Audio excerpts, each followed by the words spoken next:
Alam mo ba na may mga ninuno na nakakagawa ng kasunduan sa mga espiritu ng kagubatan para protektahan ang kanilang mga pamilya laban sa mga aswang? Noong 1998, nagtakip silim sa Butulan, Zambales. Ang Aeta elder na si Maria Kaling ay nakakita ng isang pangkat ng aswang na papalapit sa kanilang komunidad, pero hindi siya natakot. Sa halip, tumawag siya sa mga apo, ang mga makapangyarihang espiritu ng kagubatan.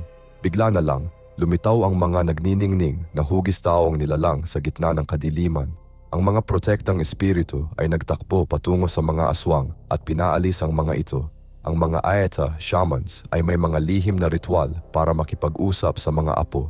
Ginagamit nila ang dugong baboy ramo, pulot-pukyutan at mga misteryosong bilog na bato.